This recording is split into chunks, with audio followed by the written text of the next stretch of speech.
A very good morning to all of you. আজি আমি বহুকেইটা ইণ্টাৰেষ্টিং আলোচনা ৰাখিম তাৰে ভিতৰত প্ৰথমটো হৈছে ইণ্ডিয়া আৰু ইটালীৰ নতুনকৈ গঢ়া মজবুত ৰিলেশ্যনশ্বিপ ঠিক আছে আমি বহুখিনি ইয়াৰ লগত জড়িত মিমছ চকলেটি মেলোডি এইবিলাক শ্বেয়াৰ হোৱা দেখিবলৈ পালোঁ কিন্তু ইয়াৰ মাজতে বহুখিনি গুৰুত্বপূৰ্ণ কথাও আহিলে ঠিক আছে ইটালী এইখিনি জেগাত আছে ইউৰোপৰ হয়তো দেখিছা এটা বুট শেপৰ নিচিনা এখন দেশ আৰু ইটালীৰ যেহেতু তুমি আমি কথা পাতি আছোঁ আৰু ইটালী এইবাৰ আমাৰ জিঅ'পলিটিক্স আৰু বিশেষকৈ ভাৰতৰ সম্বন্ধৰ কাৰণে গুৰুত্বপূৰ্ণ ইটালীৰ ইষ্ট ইটালী ৱেষ্ট ইটালী সাউথত কোনকেইখন সাগৰ আছে সেই সাগৰকেইখনৰ নাম কি হয় তোমালোকে হোমৱৰ্ক কৰিবা অ'কে মোক দেখাবা ইটালী মেপখন আঁকিবা আৰু চাৰিওদিশে কি কি সাগৰ আছে তাৰ বিষয়ে উল্লেখ কৰিবা এটা কি দেখিলোঁ আমি ৰিসেন্টলি নৰেন্দ্ৰ মোদী ডাঙৰীয়াই বহুকেইখন ৰাষ্ট্ৰলৈ গ'ল হয়নে আৰু ৰাষ্ট্ৰলৈ গৈ বহুখিনি সম্বন্ধ আমাৰ যি সম্বন্ধ এইসমূহ দেশৰ লগত আছে সেই সম্বন্ধসমূহ সুদৃঢ় কৰিছে কাৰণটো কি কাৰণটো হৈছে যে জিঅ'পলিটিক্স বৰ্তমান সময়ত ভূ ৰাজনীতি আমি যি দেখিছোঁ তাত বহুত ডাঙৰ হালহলনি দেখিবলৈ পাইছোঁ ইৰাণ ইজৰাইলৰ যুদ্ধ চলি আছে ইউক্ৰেইন ৰাছিয়াৰ যুদ্ধ চলি আছে যিটো কাৰণত আমাৰ দেশৰো বেপাৰ বাণিজ্যত বহুখিনি আঘাত জন্মিছে আমি দেখিছোঁ আমাৰ যিটো ৰুপিৰ ভেলিউ কমি আহিছে আমি দেখিছোঁ আমাৰ তেল আমদানি কৰাত বহুত অসুবিধা হৈছে LPG আমদানি কৰাত বহুত অসুবিধা হৈছে সেইকাৰণে আমি এতিয়া আমাৰ কাৰণে গুৰুত্বপূৰ্ণ হৈ পৰিছে বহুকেইটা দিশ যে আমাৰ কাৰণে গুৰুত্বপূৰ্ণ হৈ পৰিছে কেনেকৈ আমি ষ্ট্ৰেইট অফ হৰমুজক পাৰ কৰি পেলাই আমি আমাৰ কাৰণে যি তেলৰ প্ৰয়োজন আছে সেই তেল আমদানি কৰিব পাৰোঁ তাৰ লগতে আৰু কি প্ৰয়োজনটা আছে যে আমাৰ যি মাৰ্কেটত এফেক্ট কৰিছে এতিয়ালৈকে আমি বহুখিনি বস্তু যিখিনি এক্সপৰ্ট আমি ৰপ্তানি কৰি থাকোঁ মিডল ইষ্টত তাতটো এফেক্ট কৰিছে তাৰ লগতে USৰ লগত যি আমাৰ সম্পৰ্ক আছে ট্ৰেড ৰিলেশ্যন আছে বেপাৰ বাণিজ্যিক সম্পৰ্ক আছে তাতো ব্যাঘাত জন্মিছে সেইকাৰণে আমাক কি লাগে আমাক লাগে বেলেগ মাৰ্কেট যাতে আমাৰ ব্যৱসায়ীসকলে যি উৎপাদন কৰে সেইবিলাক আমি বেচিব পাৰোঁ তাৰ কাৰণে মোদীজীয়ে এই বেলেগ দেশবিলাকলৈ গৈছে যাতে আমাৰ দেশৰ ইকনমি আজি সময়ত বহুত বেয়া সংকটত আছে এই সংকটৰ পৰা আমাৰ দেশখনক বচাব পাৰি অ'কে চ'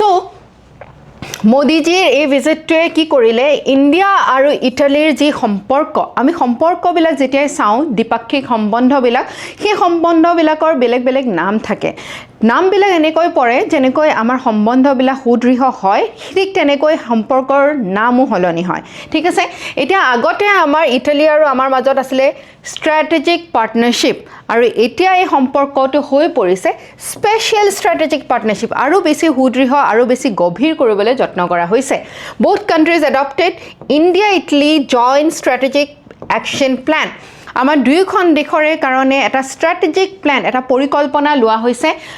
2025 পৰা 2029 লৈকে আমি কেনেধৰণে নিজৰ সম্পৰ্কত কি দিশত আমি আগবাঢ়িম ক'ত আমি বেছিকৈ গুৰুত্ব দিম তাৰ লগতে ডিফেন্স ইণ্ডাষ্ট্ৰিয়েল ৰোড মেপ আমাৰ কাৰণে ডিফেন্সটো এটা বহুত ডাঙৰ মানে সেক্টৰ ডিফেন্সৰ ক্ষেত্ৰত আমি বহু বস্তু আমদানি কৰোঁ আৰু বহু বস্তু ৰপ্তানিও কৰোঁ ঠিক আছে আৰু এই ক্ষেত্ৰত আমি ইটালীৰ লগতো এটা বিশেষ পাৰ্টনাৰশ্বিপ কৰিবলৈ আগবাঢ়িছোঁ আৰু আমাৰ টাৰ্গেট আমি লৈছোঁ যে ইটালীৰ লগত আমাৰ যি দ্বিপাক্ষিক বেপাৰ বাণিজ্যৰ আমাৰ ভেলিউ আছে এইটো আমি 20 বিলিয়ন ইউৰোলৈ 2029 লৈকে আমি 20 বিলিয়ন ইউৰোলৈ লৈ যাম এতিয়া এৰাউণ্ড 16 নে 14 বিলিয়ন মান হৈ আছে ইয়াক আমি আৰু বেছি কৰিবলৈ যত্নপৰ হৈছোঁ ঠিক আছে আৰু এতিয়া আমি দেখিছোঁ যে আমাৰ দ্বিপাক্ষিক সম্বন্ধ ইয়াৰ দ্বাৰা কি হ'ল ষ্ট্ৰেটেজিক পাৰ্টনাৰশ্বিপৰ পৰা মোৰ স্পেচিয়েল ষ্ট্ৰেটেজিক পাৰ্টনাৰশ্বিপলৈ ৰূপান্তৰিত হ'ল ডিফেন্স কোঅপাৰেশ্যন বাঢ়িলে আৰু বিশেষ কেইবাটাও ছেক্টৰছত আমি আমাৰ ৰিলেশ্যন সুদৃঢ় কৰিছোঁ আমি জানো যে বৰ্তমান সময়ত AI কেনেধৰণে গোটেই ইকনমিটো প্ৰত্যেকটো ছেক্টৰত সমগ্ৰ আমাৰ বেপাৰ বাণিজ্যৰ পৰা আদি কৰি আমাৰ জীৱিকাৰ কাৰণেও ই কেনেধৰণে গুৰুত্বপূৰ্ণ ভূমিকা গ্ৰহণ কৰিছে সেইকাৰণে AI quantum technology space civil nuclear energy এইবিলাক গুৰুত্বপূৰ্ণ বিষয়বস্তুৰ ওপৰত আমি কেনেকৈ নিজৰ সম্বন্ধ সুদৃঢ় কৰিব পাৰোঁ বিশেষভাৱে উদ্ভাৱন কৰিব পাৰোঁ কাৰণ ইনোভেশ্যন হ'লেহে আমাৰ দেশখন আগবাঢ়িব নতুন বস্তু আমি নতুন টেকন'লজি আমি নিজকে দিব পাৰিম গোটেই বিশ্ববাসীক দিব পাৰিম আৰু নতুন টেকন'লজিৰ পৰা কি হ'ব আমাৰ যি উৎপাদন সেই উৎপাদনৰ চাহিদা বৃদ্ধি হ'ব আৰু চাহিদা বৃদ্ধি হ'লেহে কি হ'ব বেপাৰ ভাল হ'ব বেপাৰ ভাল হ'লেহে ৰুপিৰ ষ্ট্ৰেংথটো বাঢ়িব ঠিক আছে আৰু ইকনমি সংকটৰ পৰা আমি বাচিব পাৰিম এতিয়া আমাৰ দুয়োখন দেশে বিচাৰো আমি ইণ্ডো পেচিফিক যিটো এৰিয়া আছে অঞ্চল আছে ইণ্ডিয়ান ওশেন আৰু পেচিফিক ৰিজন ইয়াত কি হ'ব লাগে ফ্ৰীডম অফ নেভিগেশ্যন থাকিব লাগে তাৰমানে আমাৰ যি সমুদ্ৰৰ মাজেৰে যি আমাৰ যাতায়াত এইটো ফ্ৰী হ'ব লাগে কাৰো অধীনত থাকিব নালাগে কাৰো কণ্ট্ৰলত থাকিব নালাগে ষ্টেবিলিটি ইন ৱেষ্ট এছিয়াত ডাঙৰ যুদ্ধ চলি আছে এই যুদ্ধখনত যাতে এতিয়া শান্তি আহে ঠিক আছে এই এৰিয়াটোত যাতে শান্তি আহে এতিয়া আমি দেখিছোঁ যে স্পেচিয়েল ৱৰ্ডটো লগোৱা হৈছে ষ্ট্ৰেটেজিক পাৰ্টনাৰশ্বিপৰ আগত হয়নে এই গোটেই মানে ট্ৰিপটোৰ পিছত আমি সেয়াই গম পাইছোঁ ইয়াৰ মানে কি হয় ইয়াৰ মানে হৈছে ডিপাৰ আৰু ব্ৰডাৰ আৰু বেছি গভীৰ আৰু ইয়াৰ পৰিসৰটো বহল হ'ব গৈ আছে কি ইয়াৰ ভিতৰত আহিব ডিফেন্স ইকনমিক ষ্ট্ৰেটেজিক আৰু টেকনলজিকেল পাৰ্টনাৰশ্বিপ ঠিক আছে তাৰ দ্বাৰা আমাৰ কিহৰ ওপৰত যেতিয়া আমাৰ পলিটিকেল ট্ৰাষ্ট ইখন দেশৰ ওপৰত ইখন দেশৰ বিশ্বাস বৃদ্ধি হয় আমাৰ জিঅ' পলিটিক্সত আমাক কোঅপাৰেশ্যন লাগে ঠিক আছে এতিয়া ভূ ৰাজনীতিত যেনেকৈ আমাৰ জীৱনত আমাক ফ্ৰেণ্ডছৰ প্ৰয়োজন আছে ঠিক তেনেকৈ আমাৰ দেশখনক আমাৰ বন্ধুৰ প্ৰয়োজন আছে আমাৰ দেশৰো বন্ধুত্বৰ ওপৰত আমাৰ দেশেও আমাৰ বন্ধুত্বৰ ওপৰত গুৰুত্ব আৰোপ কৰে কাৰণ আমাৰ ষ্ট্ৰেটেজি আমাৰ দেশখনৰ প্ৰতিৰক্ষাৰ কাৰণে আমাৰ দেশখনৰ প্ৰসাৰ বৃদ্ধি কৰিবৰ কাৰণে এইসমূহ অতি গুৰুত্বপূৰ্ণ ঠিক আছে ইটালীৰ লগত যি ৰিলেশ্যন আমাৰ নতুন নহয় 1947 যেতিয়া আমি কি হৈছিল স্বাধীন হৈছিল তেতিয়াৰ পৰাই আমাৰ ডিপ্ল'মেটিক ৰিলেশ্যন আৰম্ভ হৈছে ঠিক আছে আগৰে পৰা আমি trade fashion engineering maritime cooperation এই বেলেগ বেলেগ দিশত আমি ভাগ লৈছোঁ লগতে আমি G20 দুয়োখন দেশ G20ৰ ভাগ অংশীদাৰিত্ব লাভ কৰোঁ ঠিক আছে G20 কি হয় এটা গোট হয় এটা গ্ৰুপ হয় ঠিক আছে যিকেইখন G20 মানে তোমালোকে দেখিছা যে 20খন প্ৰথম অৱস্থাত 20খন দেশৰ এটা গ্ৰুপ আছিলে এতিয়া যথেষ্ট বৃদ্ধি হৈছে ঠিক আছে এই গোটটো এইটো কাৰণে ইম্পৰ্টেণ্ট কাৰণ কি উঠি অহা ইকনমি আৰু ইতিমধ্যে ষ্ট্ৰং যিবিলাক ইকনমিজ আছে দেশ আছে এই গোটটোৰ অংশীদাৰ হয় ঠিক আছে ইণ্ডিয়া আৰু ইউৰ এংগেজমেণ্ট ইয়াৰ দ্বাৰা বৃদ্ধি হ'ব ঠিক আছে কাৰণ ইটালী হৈছে ইউৰোপিয়ান ইউনিয়নৰ এটা ভাগ লোৱা এখন দেশ ঠিক আছে ইণ্ডো পেচিফিক কনভাৰ্জেন্স আমাৰ ভাৰতবৰ্ষই ইণ্ডো পেচিফিক ৰিজনটোক বহুত গুৰুত্ব সহকাৰে চায় ইণ্ডো পেচিফিক মানে ইণ্ডিয়ান ওশেন আৰু পেচিফিক ৰিজনটো একেলগে বহলভাৱে ঠিক আছে সেইকাৰণে এতিয়া কৈছে এই যে 14 বিলিয়নৰ পৰা আমি 2029 কিমানলৈকে লৈ যাম 20 বিলিয়ন ইউৰোলৈকে লৈ যাম ঠিক আছে ইয়াত কেইবাটাও দিশত machinery textile automobile pharma defence এই কেইবাটাও দিশ আছে ইয়াত ঠিক আছে যাতে আমি এই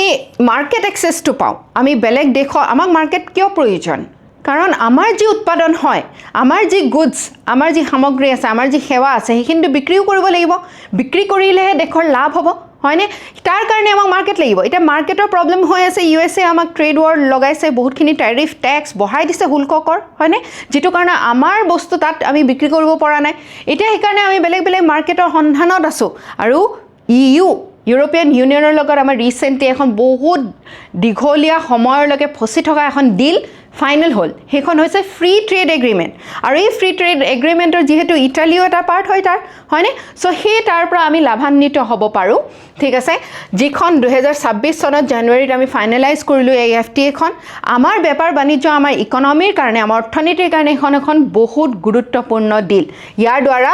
আমি মেক ইন ইণ্ডিয়া এক্সপোৰ্ট আৰু মেনুফেকচাৰিঙৰ ওপৰত গুৰুত্ব আৰোপ কৰি আমাৰ অৰ্থনীতিটো আৰু বেছি সুদৃঢ় কৰিবলৈকে গৈ আছোঁ ঠিক আছে ডিফেন্সৰ ক্ষেত্ৰত আমি এমফেচাইজ কৰিছোঁ কো প্ৰডাকশ্যনৰ এখন দেশে আনখন দেশক সহায় কৰিব প্ৰডাকশ্যনৰ ক্ষেত্ৰত ডিফেন্স সঁজুলি ইত্যাদি বনোৱাৰ ক্ষেত্ৰত কো ডেভেলপমেণ্ট কোনোবাই যদি এটা বিশেষ টেকনলজি জানিছে ইণ্ডিয়াই যদি জানিছে এইটো ইটালীক শ্বেয়াৰ কৰিব ইটালীয়ে যদি কিবা এটা নতুন টেকনলজি উদ্ভাৱন কৰিছে সেইটো আমাৰ লগত শ্বেয়াৰ কৰিব ঠিক আছে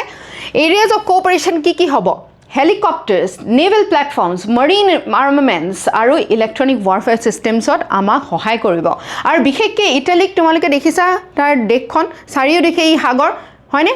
আৰু আমাৰ তলৰ ফালেও পেনিনচুলাৰ চাৰিওদিশে আমাৰ সাগৰ সেইকাৰণে আমাৰ দুয়োখনৰ নেভিৰ ইম্পৰ্টেঞ্চ বহুত বেছি আৰু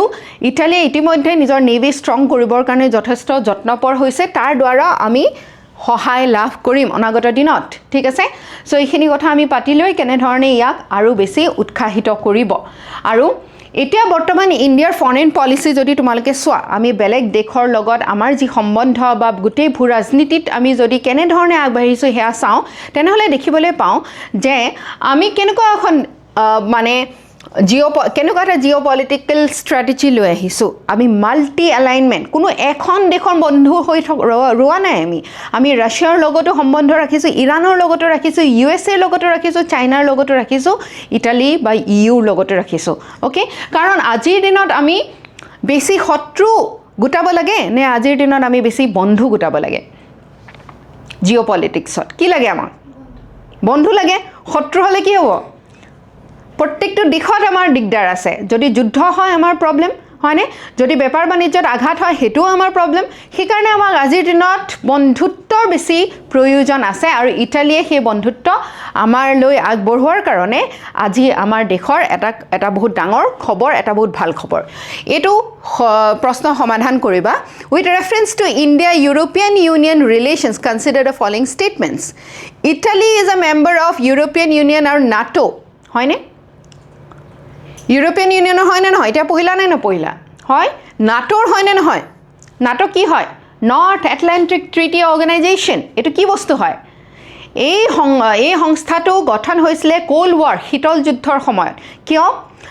কাৰণ তেতিয়া USA আৰু USSRৰ দুটা ভাগত গোটেই পৃথিৱী বিভক্ত হৈছিলে ঠিক আছে আৰু পৃথিৱীৰ দেশসমূহে এটা গোট বাছি লৈছিলে হয় USSRৰ পক্ষত থাকিব নহয় USৰ পক্ষত থাকিব ঠিক আছে ক্যাপিটালিজম আৰু কমিউনিজমৰ মাজত এটা ডাঙৰ সংঘাত আইডিঅলজিক্যাল সংঘাত কোল্ড ৱাৰৰ সময়ত হৈছিলে ঠিক আছে আৰু সেই সময়ত এই নাটোৰ জন্ম হৈছিলে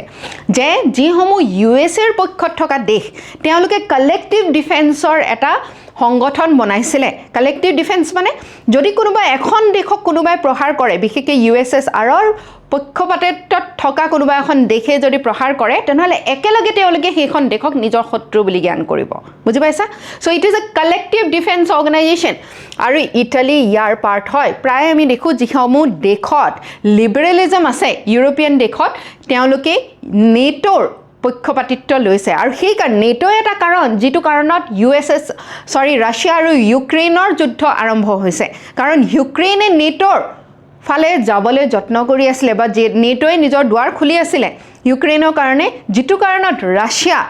কাৰণে এটা ডাঙৰ সংকট নমা যেন তেওঁলোকে অনুভৱ কৰিলে আৰু ইউক্ৰেইনৰ ওপৰত যুদ্ধ আৰম্ভ কৰিলে বুজি পাইছা সো এই দুয়োটা সংগঠনৰে ইটালী পাৰ্ট হয় strait of Hormuz is strategically important for global oil trade হয়নে নহয় ডেফিনেটলি হয় গোটেই আজিৰ দিনত যদি আটাইতকৈ চৰ্চিত এটা অঞ্চল সেইটো হৈছে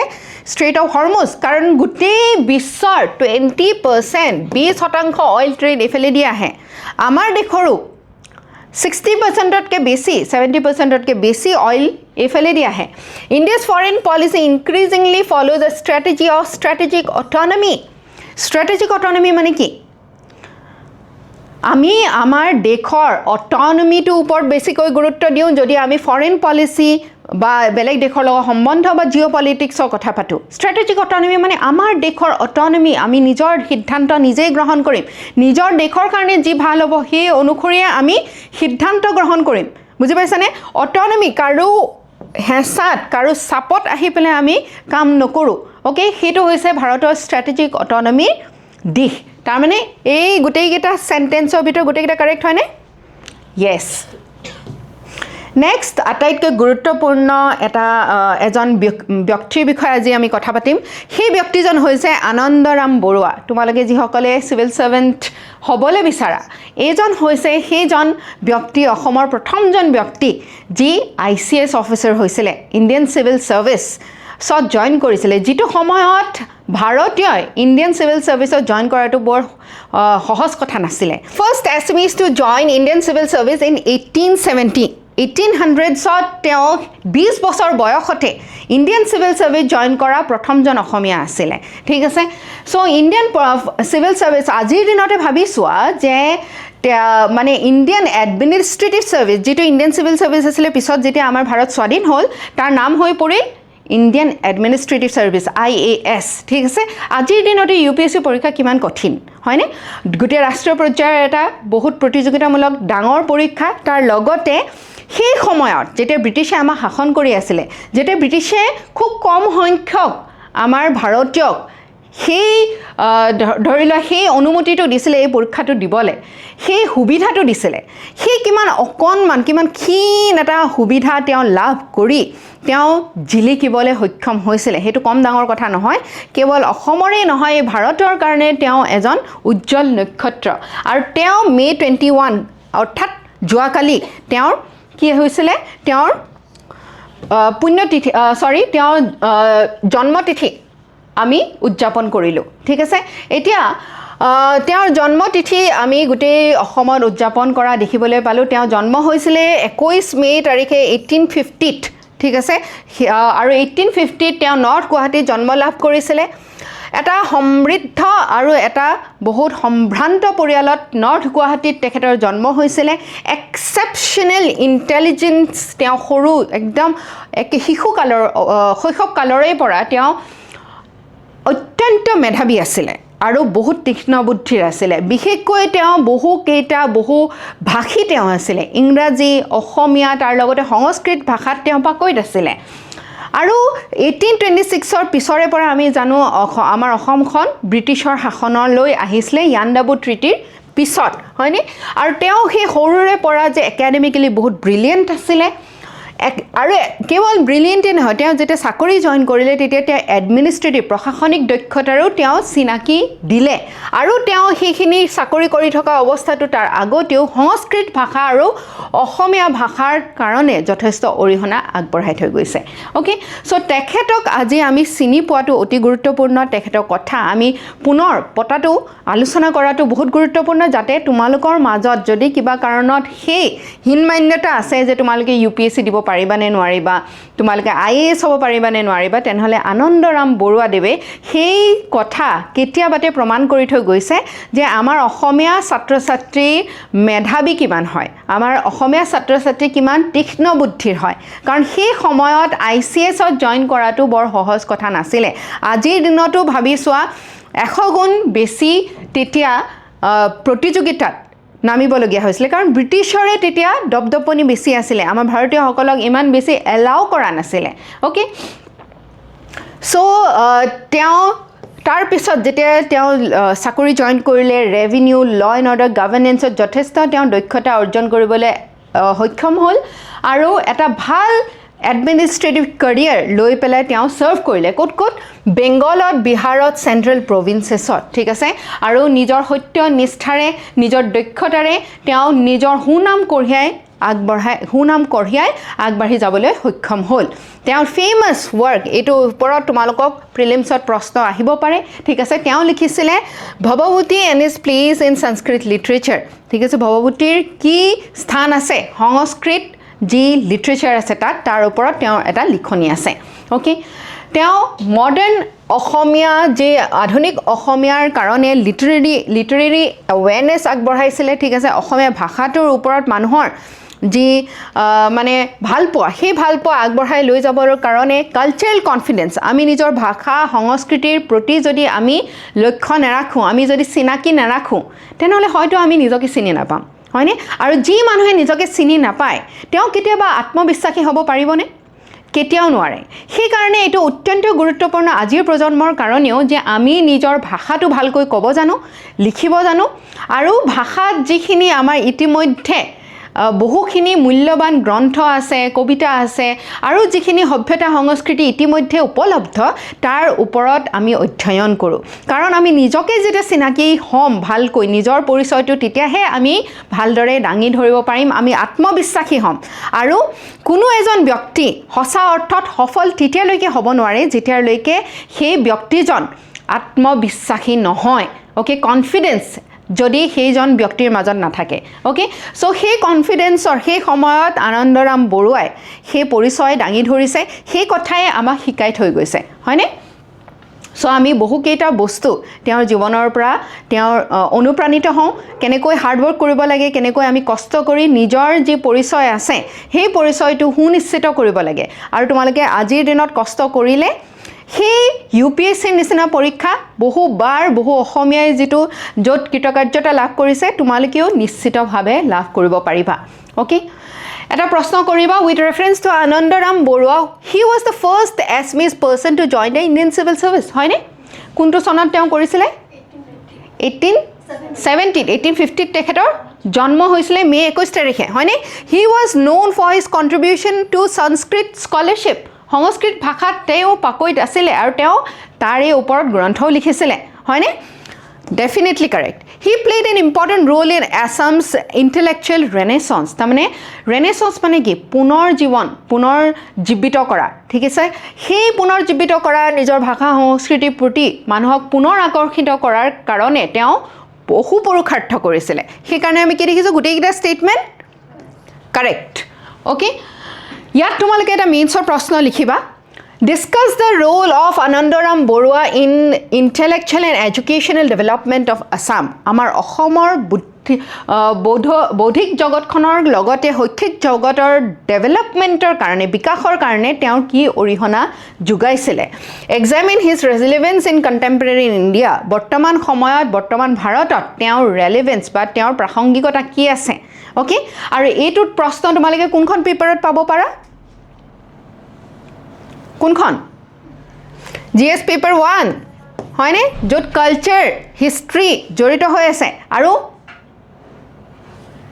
GS পেপাৰ 5 অসম ভিত্তিক যিখন গোটেই পেপাৰখনে অসম ভিত্তিক তাত অসমীয়াৰ কথা উল্লেখ পাবই অসমৰ বিষয়ে তোমালোকক সুধিব বুজি পালানে নেক্সট আটাইতকৈ জিঅ' পলিটিক্সত যদি বৰ্তমান সময়ত আটাইতকৈ ইণ্টাৰেষ্টিং কিবা চলি আছে এইটো হৈছে এইটো কি পুটিন কোন হয় ৰাছিয়াৰ প্ৰেসিডেন্ট হয়নে ৰাছিয়াৰ প্ৰেসিডেন্টে গৈ পেলাই সি জিনপিঙক লগ কৰিছে সি জিনপিং কোন হয় চাইনাৰ প্ৰেসিডেন্ট ওকে এইটো এই খবৰটো এইটো কাৰণে ইণ্টাৰেষ্টিং কাৰণ কেইদিনমানৰ আগতে কোন গৈছিলে চাইনালৈ ডোনাল্ড ট্ৰাম্প USAৰ প্ৰেসিডেন্ট ডোনাল্ড ট্ৰাম্প কেইদিনমানৰ আগতে চাইনা গৈছিলে এটা দুয়োটাৰ মাজতে ৰাছিয়া আৰু USA দুইখন দেশে চাইনাক নিজৰ বন্ধু পাতিবলৈ যত্ন কৰি আছে ঠিক আছে জিঅ' পলিটিক্সটো বহুত ইণ্টাৰেষ্টিং হয় আমি স্কুলত কেতিয়াবা দেখো নহয় তোমালোকে কেতিয়াবা গোট বান্ধা নে নাবান্ধা কেতিয়াবা ফ্ৰেণ্ডছৰ চাৰ্কল বান্ধা তাৰ ভিতৰত কোনোবা গৈছে বেলেগ এটা ফ্ৰেণ্ডছ চাৰ্কল জইন কৰিছে হয়নে কেতিয়াবা আকৌ কোনোবা বেলেগ এটা ফ্ৰেণ্ডছৰ চাৰ্কল আহিছে হয়নে ঠিক তেনেকুৱা ধৰণে কেতিয়াবা গছিপ হৈছে কোনোবাই বেয়া কথা কৈছে কাৰোবাৰ কোনোবাই ভাল কথা কৈছে কাৰোবাৰ হয়নে এই বাক বিতণ্ডা যি চলি থাকে আমাৰ সমাজত ঠিক তেনেকুৱাই হয় জিঅ' পলিটিক্স ঠিক আছে এতিয়া এইটো এটা ইণ্টাৰেষ্টিং মুভ দেখিবলৈ পাইছোঁ সি জিনপিঙে ভ্লাডিমিৰ পুটিনৰ লগত হাত মিলাইছে দেখিছানে কেইদিনমানৰ আগত সি জিনপিঙে ডোনাল্ড ট্ৰাম্পৰ লগত হাত মিলাই আছিলে অ'কে এতিয়া লেছ দেন এ উইক এসপ্তাহৰ ভিতৰত ডোনাল্ড ট্ৰাম্পে যোৱা এসপ্তাহৰ ভিতৰত কোন গৈ ওলাইছে তাতে গৈ ভ্লাডিমিৰ পুটিন ঠিক আছে এতিয়া ৰাছিয়াৰ লগত চাইনাৰ ৰিলেশ্যন আগতে কেনেকুৱা আছিলে এতিয়া কেনেকুৱা হয় যদি আমি ইয়াৰ আগতে আমি কোল্ড ৱাৰৰ কথা পাতি আছিলোঁ শীতল যুদ্ধৰ কথা পাতি আছিলোঁ হয়নে শীতল যুদ্ধখন কাৰ মাজত হৈছিলে USA আৰু USSR তেতিয়াৰ সময়ত ৰাছিয়াখনক USSR ৰাছিয়াখন USSRৰ পৰাই ওলাইছে ঠিক আছে USSRৰ মাজত এটা আইডিঅলজিকেল ৱাৰফেয়াৰ হৈছিলে আইডিঅলজিকেল মানে যিটো চিন্তা বা আমি ধাৰণা যেনেকৈ পাওঁ কেপিটেলিজম কমিউনিজম ঠিক আছে ফেমিনিজম তোমালোকে শুনিছা এই আইডিঅলজিৰ মাজত এটা ডাঙৰ সংঘাত আছিলে কাৰ মাজত USSR আৰু USAৰ মাজত দুটা ডাঙৰ আইডিঅলজি এফালে আছিলে কেপিটেলিজম আনফালে আছিলে কমিউনিজম ঠিক আছে আৰু সাধাৰণতে আমি ভাবিবলৈ গ'লে চাইনাত কি আছে বৰ্তমান সময়তো কমিউনিজমৰ কিছু ধাৰাতে চলা দেখিবলৈ পাওঁ যদিও নেকি সি একেবাৰে ষ্ট্ৰিক্ট কমিউনিজমত বৰ্তমান সময়ত নাই ইয়াৰ মাৰ্কেট সি বহুত আগতে খুলি দিছে ঠিক আছে লিবাৰেল হৈছে টু আ গ্ৰেট এক্সটেণ্ট কিন্তু এতিয়া তাতে ওৱান পাৰ্টি গভৰ্ণমেণ্টে আছে ঠিক আছে ইয়াতো সেই কমিউনিষ্ট ধাৰাতে গোটেই বস্তুবিলাক এতিয়াও চলি আছে প্ৰায়বিলাক বস্তু তেনেহ'লে আমি কি বুজিবলৈ পাওঁ যে কোল্ড ৱাৰৰ সময়ত চাইনাই কাৰ পক্ষপাতিত্বত থাকিব USSR হয়নে কাৰণ ইয়াৰ মটৰ কি আছে হমিল মিল আছে ঠিক আছে কিন্তু আমি দেখিবলৈ পালোঁ যে যেতিয়া কোল্ড ৱাৰ চলি আছিলে 1960sত যেতিয়া USSRৰ প্ৰেছিডেণ্ট আছিলে নিকিতা ক্ৰুশ্বেভ আৰু চাইনাৰ প্ৰেছিডেণ্ট আছিলে মাও জেডং এই দুজন লিডাৰৰ মাজত মতানৈক্য হয় আৰু সংঘাত বৃদ্ধি পায় ঠিক আছে তাৰ মানে USA টো আগৰ পৰাই ইয়াৰ চাইনাৰ যুদ্ধ মানে শত্ৰু আছিলেই ঠিক আছে আইডিঅলজিক্যালি ডিফাৰেণ্ট হয় তাৰ পিছত গৈ পেলাই যদিও প্ৰথম অৱস্থাত USSRৰ বন্ধু আছিলে পিছলৈ গৈ পেলাই USSRৰ শত্ৰু হৈ পৰে চাইনা আৰু তাৰ পিছত শত্ৰু কি হয় বন্ধু হয় কোনে কৈছিলে চাণক্যই কৈছিলে কৌটিল্যই কৈছিলে হয়নে চাণক্যই যেনেকৈ কৈছিলে জিঅ'পলিটিক্স খুব ধুনীয়াকৈ তেওঁ নিজৰ মানে ধাৰণাবিলাক লিখি থৈ গৈছে ক'ত লিখি থৈ গৈছে অৰ্থশাস্ত্ৰত লিখি থৈ গৈছে ঠিক আছে অৰ্থশাস্ত্ৰত তেওঁ কৈছে বন্ধুৰ বন্ধু কি হয় ফ্ৰেণ্ড হয় শত্ৰুৰ শত্ৰু বন্ধু হয় ঠিক আছে এই শত্ৰু এতিয়া চাইনাই কাক নিজৰ বন্ধু পাতিলে জানানে USAক নিজৰ বন্ধু পাতিলে কাৰণ ৰাছিয়া তাৰ শত্ৰু হৈ পৰিলে 1960sত আৰু 1970sত চাইনাই USAৰ লগত যি বন্ধুত্বৰ স্থাপন কৰিলে তাৰ পিছৰ পৰাই বিভিন্ন ক্ষেত্ৰত কাৰণ এইবাৰ চাইনাই দুখন ডাঙৰ দেশৰ লগত যুঁজিবলগীয়া হ'ল এফালে চাইনা এফালে USA আৰু তাৰ পিছত এনেকুৱাকৈ তাৰ অৰ্থনীতিত ডাঙৰকৈ আঘাতপ্ৰাপ্ত হ'ল যে পিছত তাৰ মানে কামিহাৰ ইমান বেয়াকৈ বেকা হ'ল উঠিব নোৱাৰিলে আৰু তাৰপিছত কোল্ড ৱাৰখন USAৰ পক্ষত USA জয়ী হ'ল ঠিক আছে আৰু পিছত USSRখন একেবাৰে ভাঙি পৰিলে আৰু ৰাছিয়াৰ জন্ম হ'ল আৰু ৰাছিয়াৰ লগতে অন্য কেইবাখনো ৰাষ্ট্ৰৰ জন্ম হ'ল ঠিক আছে সো এতিয়া এই কথাবিলাক আমি এইটো কাৰণে আলোচনা কৰিছোঁ যাতে তোমালোকে এটা ষ্টৰী পোৱা ওকে তাৰ বেকগ্ৰাউণ্ডটো পোৱা এইখিনি নিজে পঢ়িবলৈ গ'লে হয়তো তোমালোকে বহুত কিতাপ পঢ়িব লাগিব সো এতিয়া কি হৈছে 2001 চনত চিনো ৰাছিয়ান ট্ৰিটি অফ ফ্ৰেণ্ডশ্বিপ 1949ৰ পিছতেই যেতিয়া চাইনাৰ জন্ম হৈছিলে কমিউনিষ্ট এখন দেশ হিচাপে জন্ম হৈছিলে তাৰ পিছতেই চাইনাই ৰাছিয়াৰ লগত নিজৰ ফ্ৰেণ্ডশ্বিপ ট্ৰিটি আৰম্ভ কৰিছিলে যেতিয়া প্ৰথম অৱস্থাত কোল্ড ৱাৰৰ সময়ত যেতিয়া ৰাছিয়াৰ লগত আছিলে চাইনা ঠিক আছে সো এই ডিছকাশ্যনছবিলাক এতিয়া বিশেষভাৱে ইকনমি যেহেতু আমি দেখিছোঁ ৰাছিয়াৰ ওপৰত বহুবাৰ USA স্যাংচন লগাইছে যুদ্ধ কৰি আছে ইউক্ৰেইনৰ লগত যেহেতু strategy US China relation Ukraine কনফ্লিক্টত চাইনাই কোন দিশত থিয় হ'ব ওকে সেইটো গুৰুত্বপূৰ্ণ হৈ পৰিছে চাইনাই ইতিমধ্যে ৰাছিয়াক নিজৰ ষ্ট্ৰেটেজিক পাৰ্টনাৰ হিচাপে গ্ৰহণ কৰিছে আমি অকণমান আগতে ইণ্ডিয়াৰ ষ্ট্ৰেটেজিক এখন দেশক পাৰ্টনাৰ হিচাপে কৈছিলোঁ কোনখন আছিলে দেশখন ইটালী হয়নে যাক আমি স্পেচিয়েল ষ্ট্ৰেটেজিক পাৰ্টনাৰ হিচাপেও এতিয়া ঘোষণা কৰিছোঁ কোল্ড ৱাৰৰ সময়ত আমি দেখিছিলোঁ USSR আৰু চাইনাৰ কিছু আইডিঅলজিকেল ডিফাৰেঞ্চেছ আছিলে পিছৰ সময়ত 1960sৰ পৰা ঠিক আছে আৰু 1991ত কি হৈছিলে কোল্ড ৱাৰ শীতল যুদ্ধ পৰিসমাপ্তি হৈছিলে আৰু তাৰ পিছৰ পৰাই ৰিলেশ্যনছ এই দুখন দেশৰ ইম্প্ৰুভ হ'ল যিখন কোল্ড ৱাৰৰ সময়ত পিছৰ অংশত বেয়া হৈ গৈছিলে ঠিক আছে 2001ত ট্ৰিটি অফ ফ্ৰেণ্ডশ্বিপ আৰম্ভ কৰিছিলে ঠিক আছে ষ্ট্ৰেটেজিক কোঅপাৰেশ্যন যেনেকৈ আমি আজিৰ দিনত ইটালীৰ লগত যিকেইটা কথাত আলোচনা কৰিলোঁ ঠিক তেনেধৰণে এতিয়া চাইনা আৰু ৰাছিয়া ক্ল'জ অহা আমি দেখিবলৈ পাইছোঁ দুয়োখন দেশৰ কাৰণ এতিয়া শত্ৰু কোন হয় USA ঠিক আছে USA যেহেতু ডমিনেট কৰিবলৈ আৰম্ভ কৰিছে দুয়োখন দেশে শত্ৰু জ্ঞান কৰিছে USAও শত্ৰু জ্ঞান কৰে ঠিক আছে ৰাছিয়াকো শত্ৰু জ্ঞান কৰে আৰু চাইনাকো শত্ৰু জ্ঞান কৰে কিন্তু এতিয়া USA প্ৰেছিডেণ্ট তেনেহ'লে ডনাল্ড ট্ৰাম্প কিয় ঢাপলি মেলিছিলে চাইনাৰ ফালে কাৰণ চাইনাই কিবা এটা সমাধান দিব পাৰিব বুলি ভাবিছিলে USA যে এই যে ষ্ট্ৰেইট অফ হৰমুজৰ ক্ষেত্ৰত ইৰাণ আৰু চাইনাৰ মাজত ৰিলেশ্যন ভাল ঠিক আছে এতিয়া ইৰাণেতো মানে তলত পৰি দিবলৈ বিচৰা নাই ঠিক আছে ইৰাণে কৈছে আমি ষ্ট্ৰেইট অফ হৰমুজ খোলাত নাই ঠিক আছে এতিয়া ষ্ট্ৰেইট অফ হৰমুজ খোলাত বাধ্য কৰিবৰ কাৰণে বা ইনফ্লুৱেঞ্চ কৰিবৰ কাৰণে প্ৰভাৱ পেলাবৰ কাৰণে চাইনাক গৈ পেলাই কাকুতি মিনতি কৰাৰ দৰে হৈছে কাৰণ USAৰ প্ৰেছিডেণ্ট ডনাল্ড ট্ৰাম্পে কেতিয়াও চাইনাত ভৰি দিয়া নাছিলে ইয়াৰ আগতে ঠিক আছে সো এতিয়া আমি ৰাছিয়াই ৱেষ্ট আৰু চাইনাই ৱেষ্টাৰ্ণ ডিপেণ্ডেঞ্চৰ ওপৰত কেনেকৈ কমাব পাৰি সেইটোৰ ওপৰত গুৰুত্ব দিছে ৰাছিয়াই কৈছে আমি তোমাক অইল দিম গেছ দিম ডিফেন্স ইকুইপমেণ্ট দিম ঠিক আছে কাৰণ চাইনাকো ভাৰতৰ দৰে অইল গ্যাস ইত্যাদিৰ প্ৰয়োজন আছে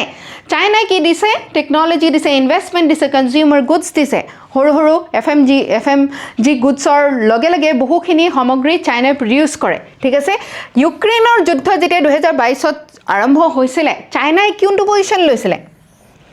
নিউট্ৰেল পজিশন লৈছিল ঠিক আছে আৰু প্ৰায় জিঅ'পলিটিক্সৰ নিউট্ৰেলিটিৰ কথা এনেকৈ কোৱা যায় যে তুমি যদি নিউট্ৰেল আছা তুমি মানে সেই তাৰ পক্ষতে আছা কাৰোবাৰ নহয় কাৰোবাৰ পক্ষতে আছা আৰু নিউট্ৰেল হৈ থকাৰ কাৰণে বহুতে কয় যে চাইনা ৰাছিয়াৰ পক্ষত থিয় হৈছে ওকে চাইনা কাৰণ চাইনাই ৰাছিয়াৰ লগত ট্ৰেড বাদ দিয়া নাই ঠিক আছে এনাৰ্জি ইম্পোৰ্ট কৰি আছে ইণ্ডিয়াও কৰি আছিল যেনেকৈ ঠিক আছে allegations of indirect strategic support indirectly support কৰি আছে বুলি তাৰ ওপৰত অভিযোগ আহিছিল ঠিক আছে এতিয়া চাইনাই বেলেন্স কৰিবলৈ ট্ৰাই কৰি আছে ইউনাইটেড ষ্টেটছৰ লগতো কিয় যদি শত্ৰুৱে হয় তেনেহ'লে কেলে নিজৰ সম্বন্ধ ভাল কৰিবলৈও যত্নপৰ টু সাম এক্সটেন্ট চাইনা হৈছে কাৰণ চাইনাকো এখন মাৰ্কেট লাগে চাইনা এখন এক্সপোৰ্ট ওৰিয়েণ্টেড দেশ হয় ঠিক আছে আমি যিমানখিনি বস্তু বনাও আমাৰ বেছিভাগে আমি নিজে কনজিউম কৰোঁ আমি এক্সপোৰ্ট ডিপেন্ডেন্ট এখন দেশ নহয় খুব কম হয় কিন্তু চাইনা এখন বহুত বেছি এক্সপোৰ্ট ডিপেন্ডেন্ট দেশ হি যিমান প্ৰডিউচ কৰে হি যিমান কনজিউম কৰিব পাৰে তাতকৈ অধিক বেছি এইবিলাক বস্তু ক'বাত নহয় ক'বাত বেচিব লাগিব হয়নে তাৰমানে তাক মাৰ্কেট লাগে ওকে সো সেই কাৰণে আজিৰ দিনত stable trade economic partnership strategic partnership ওপৰত গুৰুত্ব আৰোপ কৰিছে ইণ্ডিয়াৰ পাৰ্সপেক্টিভটো কি আমি কঠ্য হৈ আছো আজিৰ দিনত আমি ইউএছৰ লগতো ভাল ঠিক আছে যদিও বহুবাৰ ধমকি দিছে তথাপিও ৰাছিয়াৰ লগতো আমাৰ বেয়া নহয় ঠিক আছে হয় আগৰ তুলনাত যেতিয়া আমি স্বাধীনতা লাভ কৰিছিলোঁ তেতিয়া ইউএছএছআৰৰ লগত আমাৰ সম্বন্ধ যিমান বেছি ভাল আছিল আজিৰ দিনত সিমানটো বেছিও ষ্ট্ৰং নহয় যদিও ৰাছিয়া আজিৰ দিনতো আমাৰ লং ষ্টেণ্ডিং ফ্ৰেণ্ড হিচাপে থিয় হৈ আছে ওকে চাইনাৰ লগতো আমি বহুত বেছি ভাল বুলি নকলেও কিন্তু সম্পৰ্ক বেয়া নহয় ওকে সো আজিৰ দিনত আমি কি বিচাৰো আজিৰ দিনত আমি বহুত বেছি ইউএছএও শক্তিশালী হৈ যোৱাটো নিবিচাৰো কাৰণ ইউএছএৰ অটপালি আমি দেখি থৈছো ৰিসেন্টলি আমাৰ লগত অটপালি ইউএছএ কৰিছে ঠিক আছে আজিৰ দিনত আমি মাল্টিপোলাৰ ওয়াৰ্ল্ড এখন বিচাৰো এটা সময়ত ইউনিপোলাৰ ওয়াৰ্ল্ড হৈ গৈছিল শীতল যুদ্ধৰ পিছত যেতিয়া ইউএছএ জিকিছিলে ঠিক আছে আজিৰ দিনত আমি তেনেকুৱা এটা হোৱাটো নিবিচাৰো আজি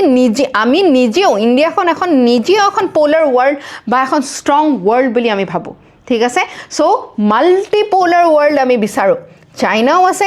ইউএছএও আছে ৰাছিয়াও আছে ঠিক আছে যাতে এখন দেশে গোটেই কন্ট্ৰোলটো গোটেই বিশ্বৰ কন্ট্ৰোলটো নিজৰ হাতত নাৰাখে ঠিক আছে বুজি পাই আছানে সো জিঅ'পলিটিক্সৰ সমান ইণ্টাৰেষ্টিং একো বস্তু নাই কাৰণ এইটো ইমান বেছি হলনি হৈ থাকে ঠিক আছে ইমান নতুন নতুন কথা আমি জানি থাকিব পাৰোঁ ইয়াত মেইনছ কুৱেশ্যন এটা কৰিবা the growing China Russia strategic partnership reflects transition from a unipolar to a multipolar world order এটা সময়ত ইউনিপোলাৰ ৱৰ্ল্ড আছিলে ইউনি মানে এক কেতিয়া আছিলে শীতল যুদ্ধৰ পিছত হয়নে যেতিয়া ইউএছএ শীতল যুদ্ধ জিকি গৈছিলে তেতিয়া বাইপোলাৰ তাৰ আগতে বাইপোলাৰ ৱৰ্ল্ড আছিলে ইউএছএ আৰু ইউএছএছআৰৰ মাজত এটা ডাঙৰ যুদ্ধ চলি আছিলে কোন বেছি ডাঙৰ সুপাৰ পাৱাৰ হ'ব কিন্তু যেতিয়া ইউএছএছআৰ হৰি পৰিলে তেতিয়া ইউনিপোলাৰ ৱৰ্ল্ড হ'ল ইউএছএ গোটেই সাম্ৰাজ্য নিজৰ মানে গোটেই সাম্ৰাজ্য বিস্তাৰ কৰিবলৈ হেজেমনিক ষ্টাইলত ই আগবাঢ়িলে কিন্তু আজিৰ দিনত আমি এখন মাল্টিপোলাৰ ৱৰ্ল্ড বিচাৰো ঠিক আছে আৰু আজিৰ দিনত ৰাছিয়া আৰু চাইনাৰ যি পাৰ্টনাৰশ্বিপ দেখিবলৈ পোৱা গৈছে হি কি দৰ্শায় এখন ইউনিপোলাৰ ৱৰ্ল্ডৰ পৰা মাল্টিপোলাৰ ৱৰ্ল্ডলৈকে আমি গৈ আছো নেকি discuss the geopolitical significance of it এই ৰিলেশ্যনটোৰ জিঅ'পলিটিকেল সিগনিফিকেন্স বৰ্তমান সময়ত কি আছে তাক উল্লেখ কৰা analyse the implication for global governance and India's foreign policy গোটেই বিশ্বৰ যিটো আমাৰ শাসন ব্যৱস্থা আছে ইয়াত কেনেধৰণে ই প্ৰভাৱ পেলায় তাৰ লগতে ভাৰতৰ যি ফৰেইন পলিচি আছে ঠিক আছে এই ফৰেইন পলিচিত ই কেনেধৰণে প্ৰভাৱ পেলায় এণ্ড টুডে আজি শেষত এটা ধুনীয়া কোটেৰে আমি শেষ কৰিম এই কোটটো মই নিজে লিখিছোঁ ঠিক আছে কোটটোৱে কি কয় if you have your why strong you can move mountains তোমাৰ যদি কিয়টো বহুত ষ্ট্ৰং হয় শক্তিশালী হয় তুমি কিয় এই পৰীক্ষাটো দিব বিচাৰিছা তুমি কিয় এই কামটো কৰিব বিচাৰিছা সেই কিয়টো যদি তোমাৰ বহুত ষ্ট্ৰং হয় তুমি সাকসেসফুল হ'বাই তোমালোকে কেতিয়াবা দশৰথ মাঝিৰ নাম শুনিছানে বিহাৰৰ শুনিছা এই মানুহজনে এখন পাহাৰ কাটি ৰাস্তা বনাইছিলে এখন পাহাৰ কাটাটো সহজ নেকি তাকো এটা হাতুৰিৰে সহজ নহয় কিন্তু তেওঁ কৰিছিলে আৰু সফলো হৈছিলে কিয় কাৰণ তেওঁৰ কাৰণটো বহুত শক্তিশালী আছিলে সেই পাহাৰখন থকাৰ কাৰণেই তেওঁৰ যেতিয়া পত্নী বেমাৰত পৰিছিলে হস্পিটেললৈ লৈ যোৱাৰ বাটত এই পাহাৰখন থিয় হয় আৰু পাহাৰখন থকাৰ কাৰণে তেওঁ সময়ত চিকিৎসা দিব পৰা নাছিলে নিজৰ পত্নীক আৰু পত্নীক হেৰুৱাবলগীয়া হৈছিলে মৃত্যুৰ মুখত সেইকাৰণে তেওঁ এইটো মনত চিন্তা ৰাখিছিলে যে এই পাহাৰখন এদিন তেওঁ খহাব যাতে তেওঁৰ দৰে কোনেও তেওঁৰ নিজৰ পত্নী বা আত্মীয়ক হেৰুৱাবলগীয়া নহয় কোনো দুৰ্ভগীয়াই যাতে নিজৰ প্ৰাণ হেৰুৱাবলগীয়া নহয় সো এখন পাহাৰো কাটিবলৈ তেওঁ সক্ষম হৈছিলে সফল হৈছিলে কাৰণ তেওঁৰ ওচৰত কাৰণটো বহুত শক্তিশালী আছিলে যদি তোমাৰ কাৰণটো শক্তিশালী হয় তেনেহলে তোমালোকে ভাল সুখ্যাতিৰে উত্তীৰ্ণ হ'ব পাৰিবা যদি কিন্তু কাৰণটো হয় কৰিব লাগে কাৰণে কৰি আছো তেতিয়া নহব okay with this we wrap up today's session